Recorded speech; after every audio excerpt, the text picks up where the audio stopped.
Hello and welcome back to my channel. I am Christy Vann with Fantastic Finances, and on this channel I teach velocity banking.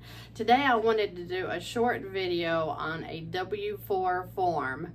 If you are employed with an employer on a W-2, then you will need to make sure that your W-4 form is updated.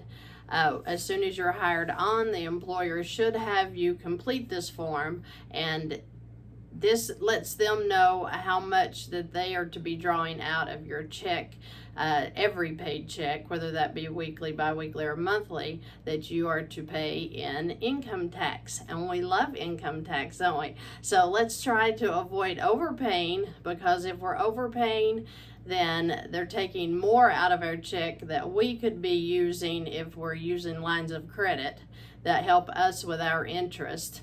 So there's no need in tipping the IRS any more than we already are. It's statistically shows that 95% of Americans are tipping the IRS, meaning you are paying more in taxes than you should be every year because you're not aware of the tax laws.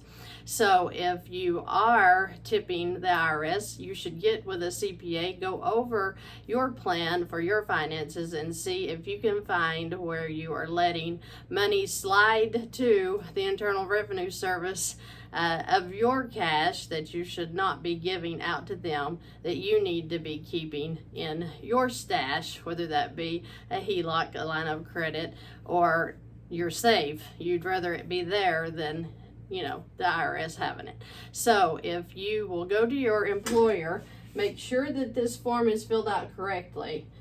You need to verify that your information of married, single, or head of household is correct. If you have married and divorced, if you're single, or if you are head of household, meaning that you are unmarried but yet you have dependents under you, you can file head of household. So you also need to know if you are filing jointly or separate. These two will definitely change the amount that is coming out of your paycheck every week or month, and then the number of dependents that you are currently claiming.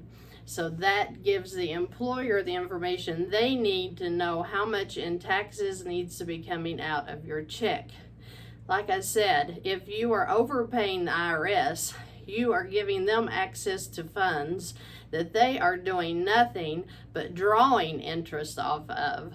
But if you keep the amounts and only break even at the end of the year, that helps you, because any monies that you keep to yourself, whether that be 15 cents or $50 a paycheck, is better going into your LOC to save you interest than it is going to the IRS and letting them gain more interest on the amount that they just robbed out of your check. Okay, so they're taking plenty off of us, and we don't want to give them any more to work with. So pay what's due to them, but try to keep everything else in your pocket. And when the end of the year comes, you want to break even. You don't want to have to pay. You don't even want a refund, because you're already using your money to benefit you throughout the year. So if you have any questions or comments, please leave them below, and thank you for joining me. I will see you in the next video.